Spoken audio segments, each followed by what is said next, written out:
নমস্কার, আমি শিউলির সংসারে আপনাদের সকলকে স্বাগত। চলুন আজ আপনাদের ঘুরিয়ে আনি আমার বাবার বাড়ি থেকে। এই যে শশা গাছগুলো দেখছেন, এগুলো আমার মা লাগিয়েছে।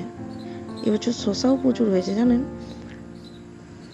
এছাড়াও এখানে ঝিঙে গাছ, উচ্ছে গাছ, ঢেঁড়স গাছ, সব রকম গাছই আছে, যেগুলো এই সময় হয় আর কি।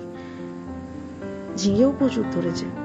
আর এই ছাতুগুলো হলো পুয়াল ছাতু, এগুলো খড়ের মধ্যে হয়।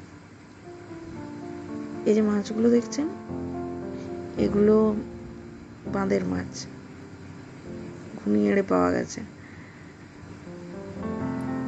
চলুন আজ মাটির উনুনে রান্না হবে, কাঠ দিয়ে নয়, গুলে হবে রান্না। উনুনটা ধরিয়ে নেওয়া যাক, তারপর সমস্ত কিছু গুছিয়ে রান্না করা হবে। এই যে দেখুন, উনুনটা ধরানো হচ্ছে।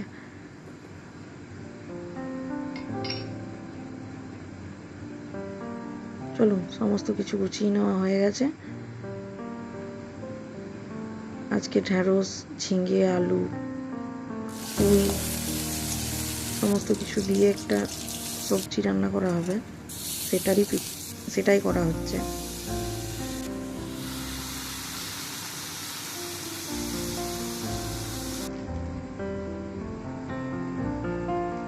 আর হবে পুয়াল ছাতু ভাজা, পেঁয়াজ আর একটু সর্ষে বাটা দিয়ে ভাজা ভাজা করে রান্না করা হবে। এটা খেতে খুব সুন্দর হয়।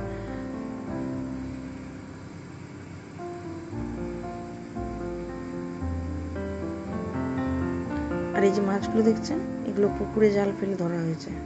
আজকে ওই 3টে মাছই পাওয়া গেছে।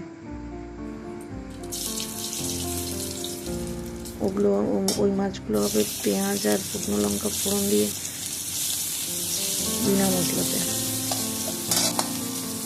মশলার ব্যবহার করা হবে না এখানে। আর মাছগুলো কাঁচাই রান্না করা হবে, ভেজে রান্না করা হবে না। এই কাঁচা মাছের ঝোলটা পেঁয়াজ শুকনো লঙ্কা দিয়ে খেতে খুব ভালো হয়। তবে যারা কাঁচা মাছ পছন্দ করেন না, তারা ভেজে রান্না করতে পারেন। তবে কাঁচা মাছের রান্নাটা আর ভাজা মাছের রান্নাটা দুটো আলাদা টেস্ট হবে।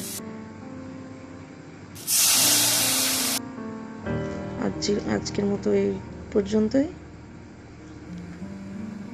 সবাই ভালো থাকবেন, ধন্যবাদ।